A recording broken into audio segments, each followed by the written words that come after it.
Welcome friends, फिर से video हम बात करने वाले एयर कंडीशन के बारे में। फ्रेंड्स इस वीडियो हम 4 पॉइंट को कवर करने वाले एयर कंडीशन से रिलेटेड। तो पहला पॉइंट क्या है? पहला पॉइंट है फ्रेंड्स, हम यहाँ पर क्यों एयर कंडीशन को मेजरमेंट होता है हम यहाँ पर टन में करते हैं। फ्रेंड्स आप जब एसी लेने जाओगे तो आपसे पूछा जाएगा कितने टन की एसी चाहिए, रिक्वायरमेंट है आपको, ठीक है फ्रेंड्स। सेकंड क्या है? सेकंड है friends calculation in FPS system में। आप एसी की कैलकुलेशन कैसे करेंगे एफपीएस सिस्टम में। थर्ड है फ्रेंड्स, आप एमकेएस सिस्टम में एसी कैलकुलेशन कैसे कर सकते हैं। फोर्थ फ्रेंड्स, आप सिलेक्शन एसी का कैसे ले सकते हैं, यानी कि आप कितना टन के एसी का रिक्वायरमेंट है आपके घरों में, ठीक है फ्रेंड्स। तो चलिए देर करते हुए वीडियो को शुरू करते हैं।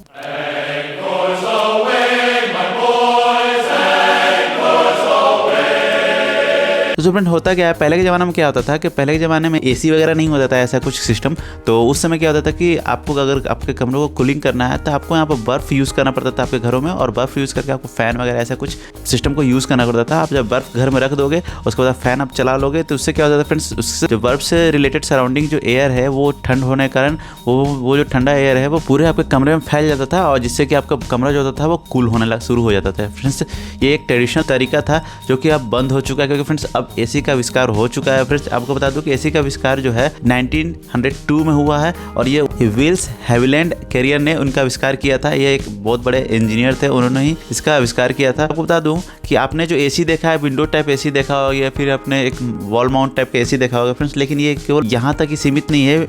एसी के यहाँ पर 6 टाइप होते हैं। पहला टाइप क्या है? बेसिक सेंट्रल एसी होता है। सेकंड है डक्टलेस एसी। थर्ड है विंडो यूनिट एसी। फोर्थ है portable unit AC. And fifth है हाइब्रिड एसी। एंड सिक्स्थ है जियोथर्मल एसी, ठीक है फ्रेंड्स।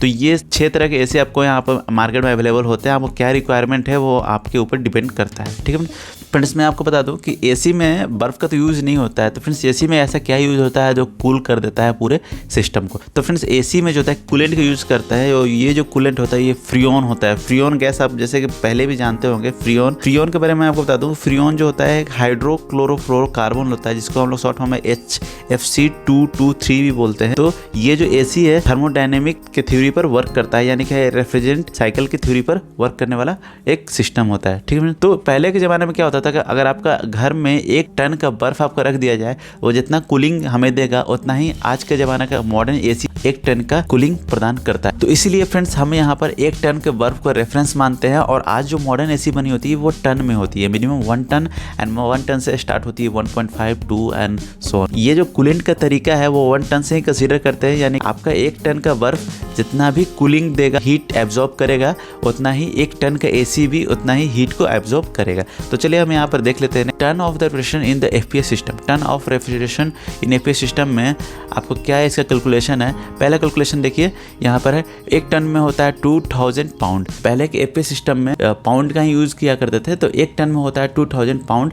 और यहाँ पर latent heat of the ice is होता है 144 BTU पर pound. Okay friends, latent heat दो आइस होता है 144 BTU पर पाउंड। या BTU का फॉर्म होता है friends British thermal unit. Next है फ्रेंड्स, अब यहाँ पे हमें मिल जा रहा है 2000 पाउंड को हम यहाँ पर 144 से मल्टीप्लाई कर देंगे तो हमें क्या मिलता है 288,000 BTU पर डे। यानी कि फ्रेंड्स 288,000 का जो एनर्जी है वो एक दिन में एब्जॉर्ब करता है एक 1 टन का एसी। यहाँ देख लेते हैं नेक्स्ट, 1 डे में 24 आवर्स होते हैं, इसलिए हम यहाँ पर 24 से डिवाइड कर देंगे 288,000 को, तो यहाँ मिलता है हमें 12,000 BTU पर आवर। यानी कि 12,000 BTU per hour heat absorb होता है 1 टन के एसी के द्वारा 1 घंटे में, ठीक है। तो नेक्स्ट क्या है हमारा? नेक्स्ट है हमारा 12,000 BTU पर आवर को हम अगर आवर को कन्वर्ट कर देंगे मिनट में, तो यहाँ पे 60 से डिवाइड कर देंगे, तो इससे क्या मिलता है हमें 2000 BTU पर मिनट। यानी कि 1 मिनट में 12,000 को अगर 60 डिवाइड कर दें हमें मिलता है 200 BTU पर मिनट, ठीक है। अब यहाँ पे सेकंड में कैलकुलेशन कर लेते हैं, तो हमें देखने को मिलता है यहाँ पे 200 को डिवाइड कर दें 60 से, क्योंकि 1 मिनट में 60 सेकंड होता है, इसलिए हमें मिलता है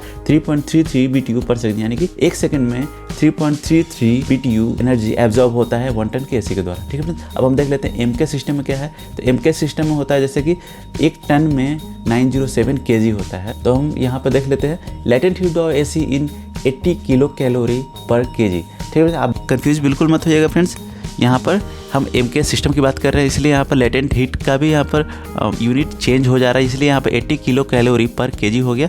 तो हम यहाँ पे देख लेते हैं 900 यहाँ 907 kg है, तो हम यहाँ पे कैलकुलेशन को इजी बनाने के लिए 900 कंसीडर करके चल रहे हैं। 900 × 80 equal 72,000 kilo calorie per day, यानी कि 72,000 kilo calorie per day heat consumption होता है एक 1 टन के एसी के द्वारा। ठीक है फ्रेंड्स, अब नेक्स्ट देख लेते हैं 72,000 किलो को डिवाइड करते हैं 24 से, क्योंकि एक दिन में 24 आवर्स होते हैं, तो हमें मिलता है 30 किलो कैलोरी पर आवर, यानी कि 30 kilo calorie per hour heat absorb होता है 1 टन के एसी के द्वारा 1 घंटे में। 30 किलो कैलोरी को 60 डिवाइड करते हैं मिलता है 50 किलो कैलोरी पर मिनट, यानी कि 1 मिनट में 50 किलो कैलोरी हीट एब्जॉर्ब होता है 1 टन के एसी के द्वारा।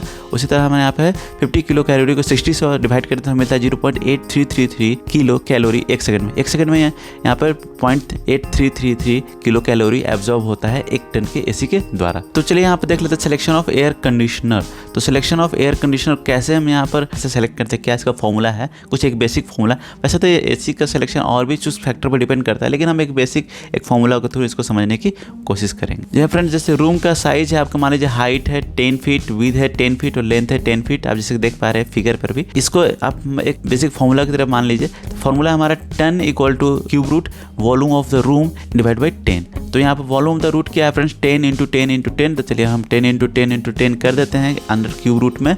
तो यहाँ पर हमें आता है देखने के लिए cube root under 1000 divide by 10।